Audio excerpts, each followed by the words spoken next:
Finally भाई मेरे को लगता है कि फुटबॉल वर्ल्ड का one of the biggest game हमारे सामने आ चुका है और वो है यहाँ पर बार्सिलोना वर्सेस रियल मैड्रिड। और मैं तुमको सही बताऊं, मैं जब इस मैच के बारे में पढ़ रहा था, जब प्रेडिक्शन की स्क्रिप्ट वगैरह बन रही थी, तो कहीं ना कहीं मेरे को दो क्राइसिस देखने को मिले, एक रियल मैड्रिड में और एक बार्सिलोना में। और कहीं ना कहीं मेरे को लगता है कि अनलाइक पिछले एल क्लासिको, जो कि सही बताऊं ना, ऑफ कोर्स बार्सिलोना और रियल मैड्रिड के फैंस यहाँ पर इस चीज़ से डिनाई कर सकते हैं, इस चीज़ से यहाँ पर वो आप थोड़ा सा फैन बन सकते हैं, लेकिन न्यूट्रल पर्सपेक्टिव से एल क्लासिकोस थोड़े बोरिंग रहे हैं और इसके पीछे एक रीज़न है। लेकिन जब मैंने क्राइसिस के बारे में पढ़ा तो बार्सा का जो क्राइसिस है वो थोड़ा काफ़ी ज़्यादा डिफरेंट है, लेकिन ऑफ कोर्स उसके अपने पॉजिटिव्स हैं, उसके अपनी एक्साइटमेंट है। और अगर रियल मैड्रिड के क्राइसिस की बात करें तो वो भी काफ़ी ज़्यादा डिफरेंट है, जो कि बार्सिलोना ने अभी तक नहीं देखी और ना ही रियल मैड्रिड फैंस इसको एंटिसिपेट कर रहे थे। सबसे पहले अगर बार्सिलोना के इस क्राइसिस की बात करें तो वो बहुत ही क्लियर कट है कि वो यहाँ पर इस समय इंजरी स्ट्राइक यहाँ पर एक स्क्वाड है। आप देखो कि उनके अगर स्क्वाड की बात करें तो फ्रैंकी डी जॉन्ग नहीं खेल रहा है, पेड्री नहीं खेल रहा है, लेवेंडोव्स्की नहीं खेल रहा है। ऑफ कोर्स काफ़ी सारे लोग कह सकते हैं कि अभी 2-3 महीने पहले तक तो लेवेंडोव्स्की को बिठाने की बात चल रही थी, अचानक से अब लेवेंडोव्स्की नहीं है तो पता नहीं कौन सा पहाड़ टूट पड़ा। लेकिन ही इज़ रॉबर्ट लेवेंडोव्स्की अगर 10 गेम नहीं गोल स्कोर करेगा और 11वां गेम एल क्लासिको है, still you are going to bet against Robert Lewandowski कि भैया वो यहाँ पर तोड़ेगा। इस लेवल के प्लेयर्स जो होते हैं, इस कैलिबर के जो प्लेयर्स होते हैं, वो हमेशा बिग ओकेशन में यहाँ पर अपने आप को स्टेप अप करवाते हैं। इसी के साथ अगर हम बात करें यहाँ पर किस तरीके से रफीनिया है या फिर अगर बाकी के बड़े प्लेयर्स की बात करें तो वो भी इस समय कहीं ना कहीं इंजर्ड चल रहे हैं और उसमें जो सबसे बड़ा नाम है वो है फ्रैंकी डी जॉन्ग एक ऐसा प्लेयर है जिसको मेरे को लगता है कि यहाँ पर चाहे बार्सिलोना फैंस की बात करें या फिर पूरे फुटबॉल वर्ल्ड की बात करें, उन्होंने उसके असली पोटेंशियल को समझने में या फिर कहीं ना कहीं थोड़ी सी नादानी कर दी है, क्योंकि यहाँ पर जो उसकी इंपॉर्टेंस है, to be honest with all due respect, ना ही गुंडोगन भर सकता, ना ही पेड्री की मास्टर क्लास भर सकती और ना ही गावी का वो एग्रेशन कोई भर सकता। जो पॉजा, जो कामनेस, जो फ्लॉलेसनेस उसके गेम में है, उसको रेप्लिकेट करना बहुत ही ज़्यादा मुश्किल है। इसलिए कहीं ना कहीं मेरे को लगता है कि बार्सिलोना को ये जो क्राइसिस है ये काफ़ी ज़्यादा अलग है, ये काफ़ी ज़्यादा डिफरेंट है। और एल क्लासिको को किस पर्सपेक्टिव से देखा जाता है, रियल मैड्रिड अलग देखेगी, दुनिया अलग देखेगी, लेकिन जावी डेफिनेटली इसको बहुत अलग तरीके से देखेगा जितने भी पुराने एल क्लासिकोस आ रहे हैं। अब जैसा मैंने कहा कि यहाँ पर बार्सिलोना के इस चीज़ को लेकर अपने प्रोज हैं, अपने कॉन्स से, अपनी एक्साइटमेंट है और उसके पीछे सबसे बड़ा जवाब है वो ये है कि जावी ने इस चीज़ को टैकल कैसे किया। और मेरे को लगता है कि बहुत खूबसूरती की बात है कि यहाँ पर किस तरीके से इंजरी के चलते उसके बावजूद यहाँ पर बार्सिलोना ने अपने रिजल्ट्स को सामने रखा है। जो डिफेंसिव रिकॉर्ड उनका पिछले साल था वो डिफेंसिव रिकॉर्ड अभी भी यहाँ पर इंटैक्ट है। यूरोप में अगर हम बात करें तो चैंपियंस लीग में अभी भी वो अनबीटेबल है और ला लीगा की बात करें तो यहाँ पर अगर वो रियल मैड्रिड को हरा देते हैं तो वो यहाँ पर उनको लीप फ्रॉग कर सकते हैं। कब तक ये नहीं पता, लेकिन डेफिनेटली पहले मैच डे के बाद से अब के मैच डे तक की बात करें तो यहाँ पर जिस तरीके से उन्होंने अपने आप को प्रेजेंट किया है वो काबिलियत तारीफ है। एक्साइटमेंट जो पॉजिटिव्स है वो ये है कि आपका जो मैनेजर है वो यहाँ पर काफ़ी अडेप्टेबल है। और मेरे को लगता है कि इवन दो यहाँ पर जावी को लेके कहते हैं कि जावी क्या पेप स्टाइल फुटबॉल खिलाता है, क्या क्लॉप स्टाइल फुटबॉल खिलाता है, किसके लाइक क्राइफिन मॉडल पे चलता है, लेकिन मेरे को लगता है कि जावी का जो सबसे बड़ा वेपन है वो उसका कोई अडीगनेस नहीं, लाइक उसमें कोई डिजर्वी वाला नहीं है कि मेरे को इसी तरीके से खिलाना है। आई थिंक उसका जो सबसे बड़ा वेपन है वो ये है कि वो अडेप्ट कर सकता है और आई थिंक ये बहुत बड़ी चीज़ है बार्सिलोना के उसमें, उस ब्लड में, उस पूरे अगर हम सिस्टम की बात करें, उस पूरे इकोसिस्टम की बात करें जहाँ पर अडेप्टेबिलिटी आपको प्ले स्टाइल में ज़्यादा नहीं मिलती, वहाँ पर जावी ने प्रायोरिटाइज किया है कि हमको अपने रिसोर्सेज को मैक्सिमम पोटेंशियल पे यूज़ करने के लिए अगर अपने फिलॉसफीज पर थोड़ा कॉम्प्रोमाइज़ करना पड़े तो उसमें कोई भी दिक्कत नहीं है, जो कि मेरे को लगता है कि यहाँ पर बहुत सारे मैनेजर्स में, इवन हाई टीयर मैनेजर्स में भी थोड़ा सा लैक करता है। एक्साइटमेंट की बात करें, गुई की बात करें, फर्मिन लोपेस की बात करें, लमीन यमाल की बात करें, ऑफ कोर्स ये सारे प्लेयर्स कहीं ना कहीं मेरे को, अब देखो यहाँ पर मैं अपने ही मैनेजर को थोड़ा सा कॉन्ट्राडिक्ट कर जाऊंगा। कार्लो एंसेलोटी ने प्रेस कॉन्फ्रेंस में कहा कि अगर रियल मैड्रिड में भी इंजरी होती तो हम भी खिला लेते अपने यंगस्टर्स को, चाहे उसने निको पास का कहा या फिर उसने बाकी यंगस्टर्स की बात करी, तो उसने कहा कि ये भी बहुत जल्दी हमारे फर्स्ट टीम प्लेयर्स के साथ खेलने वाले हैं, जिसपे मैं थोड़ा सा यहाँ पर लाइक थोड़ा सा लाइक रिफ्यूज करूंगा कि मेरे को लगता है कि इवन इफ रियल मैड्रिड ऐसी कोई सिचुएशन में जाती तो शायद से हमको ये चीज़ ना देखने को मिलती। और इसके बहुत प्राइम एग्जांपल है, चाहे हम राइट बैक की बात करें या फिर हम स्ट्राइकर की बात करें। हमने अपने यंग प्लेयर्स को यहाँ पर अलवारो की बात करें तो उसको सेल किया है। अगर हम लेफ्ट बैक की बात करें तो वहाँ पर भी फ्रान गार्सिया को पैकिंग ऑर्डर में नीचे कर दिया गया है। अगर हम यहाँ पर राइट विंग की बात करें या फिर राइट बैक की बात करें तो वहाँ पर भी हमने यूज़ नहीं किया है। एंड आई थिंक इसमें ये कोई, आई थिंक मेरे को लगता है कि कोई ज़बरदस्ती की बात नहीं है कि आपको अपनी अकेडमी ग्रेजुएट्स को डालना ही है। इट्स जस्ट हाउ ब्यूटीफुल कि बार्सिलोना यहाँ पर इस चीज़ को, क्रॉप ऑफ प्लेयर्स को लाइक प्रेजेंट कर सकती है, प्रोड्यूस कर सकती है और ज़ावी उसको यूज़ कर सकता है। तो ये उसकी काफ़ी बड़ी खूबी है। तो वही चीज़ है कि फर्मिन लोपेज है, फिर लमीन यमाल है, तो बार्सिलोना में एक एक्साइटमेंट भी है कि क्या यहाँ पर जिस तरीके से अभी हाल ही में फर्मिन लोपेज ने तोड़ा था रियल मैड्रिड को लाइक एक सुपर सब आके, क्या हमको एक बार फिर से देखने को मिल सकता है। ये तो इधर का क्राइसिस है। अब इधर के क्राइसिस की बात कर लेते हैं। देखो रियल मैड्रिड में इंजरी है, लेकिन ऐसा कुछ ऐसा इंजरी नहीं है कि यहाँ पर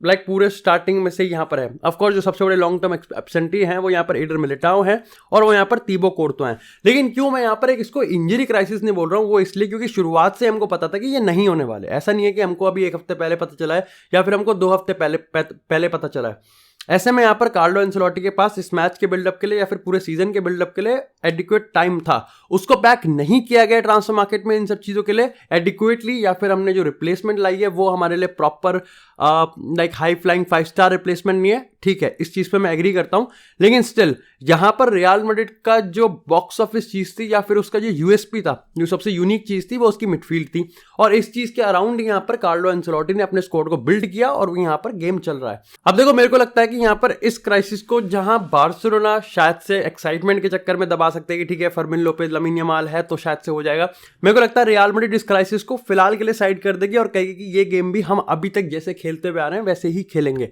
दैट इज कि ठीक है, out of every chaos real Madrid के पास वो मेंटालिटी है जो केओस को अपने एडवांटेज के लिए यूज कर सकते हैं। खैर, अब ये तो रही मेरे को लगता है दोनों टीम के बिल्डअप के और स्टोरी लाइंस की। अब बात करते हैं यहाँ पर दोनों टीम की सिचुएशन की और ये गेम कैसे टर्न आउट हो सकता है। अब देखो रीसेंट टाइम्स की बात करें तो मेरे को लगता है कि दोनों ही मैनेजर्स ने कहीं ना कहीं सिचुएशन को अडेप्ट करने की कोशिश की है, लेकिन इसमें कोई रॉकेट साइंस नहीं है बताने के लिए कि ज़ावी ने गेम को बहुत रियलिस्टिकली और प्रैक्टिकली यहाँ पर अडेप्ट किया है और इसीलिए बार्सिलोना का थोड़ा सा पलड़ा भारी है पिछले कुछ टाइम में रियल मैड्रिड के ऊपर, पर्टिकुलरली ज़ावी और एंसेलोटी के राइवलरी में। और इसके पीछे सबसे बड़ा रीजन है वो ये है कि ज़ावी ने रियल मैड्रिड की स्ट्रेंथ को कम करके साइमल्टेनियसली उसके वीकनेस को सबसे बड़ा वेपन खुद के लिए बनाया है, and that is the vertical transition. ये चीज तो हम सब मानते हैं कि रियल मैड्रिड का अगर अटैक की बात करें तो वर्टिकल फॉरवर्डनेस सबसे ज्यादा है, यानी कि हॉरिजॉन्टल पासिंग आप करते रहो लेकिन जितनी जल्दी हो सके आप वर्टिकल पासिंग करो। इसलिए हमने अभी तक के गेम स्टाइल में देखा है कि लॉन्ग बॉल्स डाल रहे हैं या फिर विनीसियस और बेलिंगम रॉड्रिगो का जो कनेक्शन है उसको यूज करके हम जितनी जल्दी हो सके उतनी जल्दी आगे बढ़ने की कोशिश करते हैं। लेकिन ये बात तुमको भी पता है और अपन को भी पता है कि रियल मैड्रिड इन पोजीशन या out of position counter attacks के बहुत ज्यादा वल्नरेबल है, एंड मोर सो अगर ईडर मिलिटाओ की बात करें या फिर अगर हम केपा की बात करें, लाइक ईडर मिलिटाओ के जाने की बात करें, केपा के बिटवीन द स्टिक्स रहने की बात करें या फिर अलावा के पुअर एरियल बॉल्स की बात करें, तो यहां पर रियल मैड्रिड और भी ज्यादा वल्नरेबल हो जाती है और ज्यादा काउंटर अटैक्स है, क्योंकि ना ही अब आप एक काउंटर अटैक यानी कि पेस और क्रिएटिविटी के यहां पर शिकार हो सकते हो, बल्कि आप एक्चुअली में एरियल बॉल क्रॉसेस के भी शिकार हो सकते हो। और इस चीज के बतेरे एग्जांपल्स हैं ऑलरेडी हमारे सामने इस सीजन।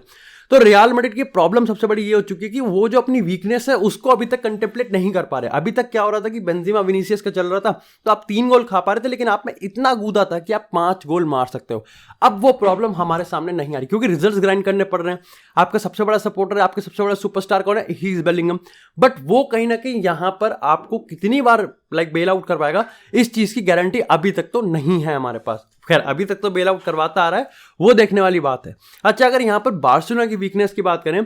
तो वो है यहां पर उनकी भी डिफेंसिव कैजुअलिटीज पे। अब देखो, क्रिएटिविटी की बात करें और पेस की बात करें तो बार्सिलोना ने बहुत काम किया है, लेकिन ये चीज तो हमको ही माननी पड़ेगी कि बार्सिलोना के रीसेंट गेम्स की बात करोगे तो आप वहां पर भी एक काउंटर अटैक में वल्नरेबिलिटी देखते हो। यस, वो क्रॉसेस की बात करें या फिर एरियल डुअल्स की बात करें या फिर कहीं ना कहीं यहाँ पर अगर गोलकीपर की बात करें तो एक ऐसे इस सब इन सारे डिपार्टमेंट में थोड़े से काफी ज्यादा सिक्योर्ड हैं। लेकिन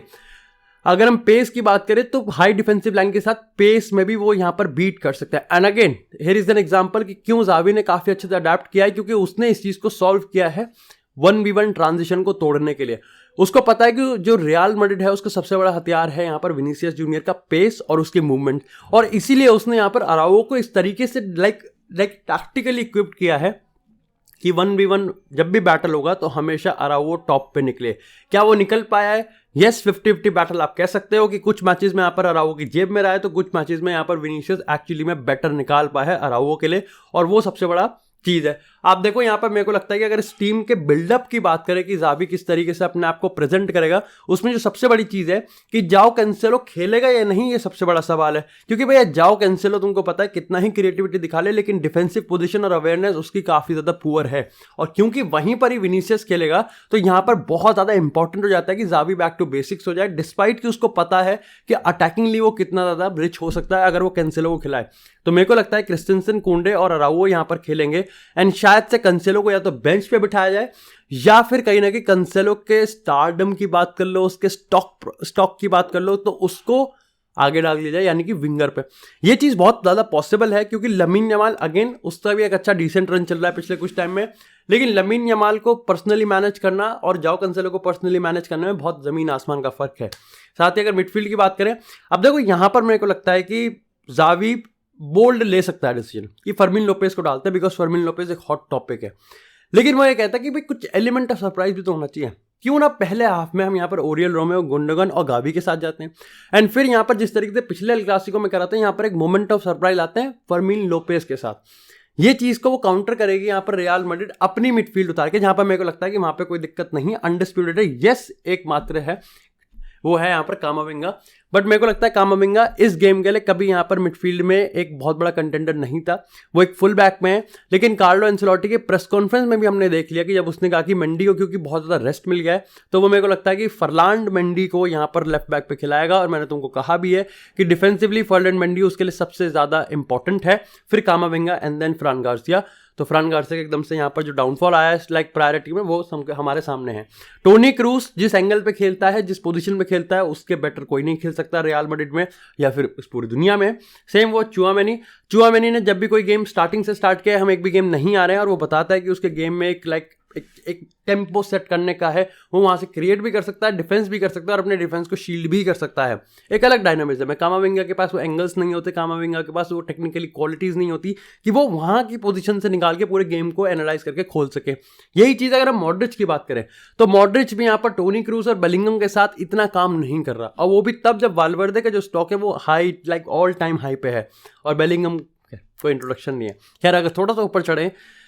रॉड्रिगो की जोसेलू। अब देखो मेरे को लगता है कि यहाँ पर पिछला गेम की बात करें ब्रागा वाले, तो जोसेलू को फ्लू की वजह से बाहर किया गया था और उसमें ही रॉड्रिगो ने गोल मार दिया, जबकि रॉड्रिगो को जब तक गोल नहीं मार रहा था तब तक यहाँ पर बैकिंग मिल रही थी। तो मेरे को लगता है कि यहाँ पर रॉड्रिगो को एक बार फिर से एल क्लासिको में ग्रीन लाइट मिलनी चाहिए। I think the element of surprise यहाँ पर जोसेलू होगा। आई थिंक यहाँ पर कार्लो एंसेलोटी पिछले कुछ टाइम से सीखेगा कि आउट ऑफ नोवेयर एकदम कुछ चीज़ अलग नहीं करनी जिससे टीम का जो बैलेंस है वो बिल्कुल ही बैठ जाए। वो ये बिल्कुल भी नहीं करना चाहेगा कि ठीक है जोसेलू को एम्बेड करने के चक्कर में पूरी सिस्टम का जो बैलेंस है वो बैठना चाहिए, क्योंकि उसके सामने दो सबसे बड़े चैलेंज हैं। पहली चीज़ तो आपको एल क्लासिको में इन सब चीज़ों को चलाना पड़ेगा, क्योंकि आपका 4-4-2 बहुत लिमिटेड चीज़ों पे, येट वो बहुत इफेक्टिव है लेकिन बहुत लिमिटेड चीज़ें हैं। जैसे बेलिंगम की बात करें तो बेलिंगम बहुत इफेक्टिवली काम कर रहा है लेकिन बहुत लिमिटेड है, लाइक सिर्फ बेलिंगम ही है जो वहां पर खेल रहा है, क्योंकि ना ही वाल्वर्दे का भी गोल आउटपुट आ रहा है और ना ही यहाँ पर टोनी क्रूस या फिर चुआमेनी की बात करें। सेम गोज फॉर अगर हम यहाँ पर आगे की बात करें तो ना ही विनीसियस का बेस्ट परफॉर्मेंस निकल रहा है और ना ही रॉड्रिगो का। तो बहुत लिमिटेड सी चीजें हैं जो आप 4-4-2 डायमंड में कर सकते हैं, बट वो बहुत इफेक्टिव है, लेकिन अगेन वो बहुत कम है। यहाँ पर अगर हम बात करें किस तरीके से यहाँ पर विनीसियस लाइक अपने आप को टर्न आउट करता है, ये भी बहुत ज्यादा इंपॉर्टेंट है। तो मेरे को लगता है कि यहाँ पर दोनों टीम्स थोड़ा सा कंजर्वेटिव जाएंगी, बट अगेन रियल मैड्रिड की फितरत है केओस में खेलना और उस केओस को अपने मैक्सिमम पोटेंशियल पे लाएगी, लेकिन आई थिंक इसी चीज़ का फायदा यहाँ पर बार्सिलोना उठा सकती है। हाउएवर मेरी यहाँ पर जो इस समय लाइक प्रेडिक्शन है वो है भाई रियल मैड्रिड 2 और बार्सिलोना 1, और इसके पीछे का रीजन ये है कि मेरे को लगता है कि बार्सिलोना डिस्पाइट के किसी भी मिडफील्ड के साथ जाए, रियल मैड्रिड की मिडफील्ड वहां पर उनको काउंटर कर सकती है। यस, एक जो प्लेयर मेरे को सबसे ज्यादा डर लग रहा है वो है यहाँ पर जाओ फिलिक्स में जिस तरह का कॉन्फिडेंस है और उसके ऊपर से जो मोमेंट ऑफ सरप्राइज यहाँ पर फर्मिन लोपेज लेके आ सकता है, वो रियल मैड्रिड को बीट कर सकता है। और ये चीज एक लाइक क्योंकि बार्सिलोना है जो लो ब्लॉक कर सकती है, डिफेंड कर सकती है अपने बॉक्स को, और यहाँ पर लाइक तो मेरे को लगता है कि सबसे पहली जो प्रायोरिटी होगी कंसीड ना करने की होगी, और फिर मोमेंट ऑफ सरप्राइज या फिर एकदम से काउंटर पे यहाँ पर रियल मैड्रिड को खोलने की होगी, जो कि वो कर सकते हैं क्योंकि बाकी टीम्स ने किया है, because we are aerially and like vertically और काउंटर अटैकिंग में काफ़ी ज़्यादा पुअर।